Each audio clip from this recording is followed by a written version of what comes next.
More problems for Hillary Clinton. Fox News confirming the former Secretary of State signed a non-disclosure agreement laying out criminal penalties for an unauthorized disclosure of classified information. Fox senior political correspondent Mike Emanuel has the latest. Mike. Charles, good evening. Congressional sources say the significance of this paperwork is it is a legal binding document, and the person signing it has accepted the obligation to protect our national secrets. The Sensitive Information Non-Disclosure Agreement was signed by Secretary of State Hillary Clinton in January 2009, right after taking office. In the document Clinton signed, it says, quote, "I've been advised that the unauthorized disclosure, unauthorized retention, or negligent handling of SCI, sensitive compartmented information by me, could cause irreparable injury to the United States to be used to advantage by a foreign nation." The agreement also says, quote, "I understand that it is my responsibility to consult with appropriate management authorities in the department in order to ensure that I know whether information or material within my knowledge or control that I have reason to believe might be SCI." Clinton, the Democratic frontrunner for president, has faced months of questions about her handling of classified information, most recently in front of the Benghazi Select Committee during a marathon 11-hour session. A Clinton official is pushing back, noting a Politico report out today saying the Director of National Intelligence has overruled the Intelligence Inspector General, who had initially said 2 emails in Clinton's account contained top-secret information. But that is under dispute.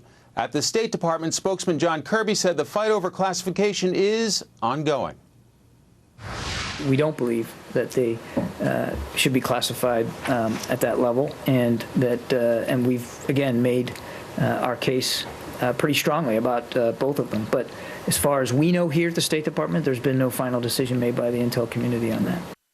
Congressional sources say that newly revealed document would be evidence a government official was familiar with the legal and regulatory requirements to protect classified information and potentially face repercussions if there was a failure to do so. Charles? Mike, thank you very, very much. So what does this mean for the Democratic frontrunner? Joining me now is Seth Burnsweig, right? Seth Burnsweig? Close enough? Great Constitutional lawyer. Hey, also back with us, Kirsten Hagelin. I'll go to you first, Seth. Earlier today, Judge Napolitano on this network said, you know, the media talks about this as being classified, but it also does cover top secret and secret, and it's pretty clear that at least 2 of Hillary Clinton's emails met that classification. Right. The classification point that was on the tape that you played is really, in my view, a red herring. It doesn't matter whether it's top secret or whether it's even downgraded a level to secret. It all falls under confidential, and that's the classification under this contract. So that's a red herring. That's a violation regardless. Hillary Clinton agreed to 2 critical duties in this contract. She agreed to confirm and to protect.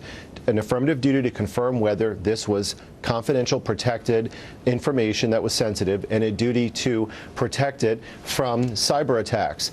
On the first front, she's already said that she didn't really know about it, and unfortunately, she had an affirmative duty. Now we know that, and she didn't do that. And secondly, in terms of cybersecurity, I think it was clearly, at a minimum, quite vulnerable. So you've got a contract, the contract is clear, and the consequences are significant. That's just it, Kirsten. We knew we had this NDA, non-disclosure agreement.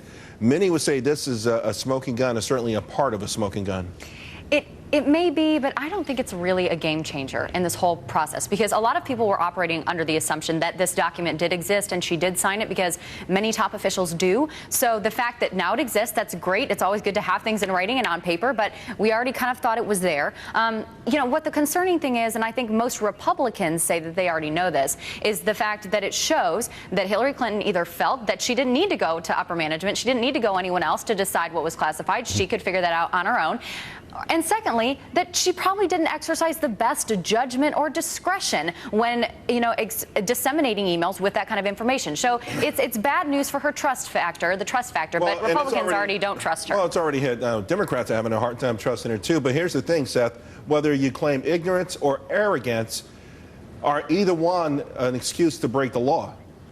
No, because it's all negligence, and the applicable controlling standard under the contract is whether or not you meet your standard of care or whether you're negligent. And it all comes down into the same siphon. If it goes down into negligence, then she has clear criminal exposure here. So it goes to intent.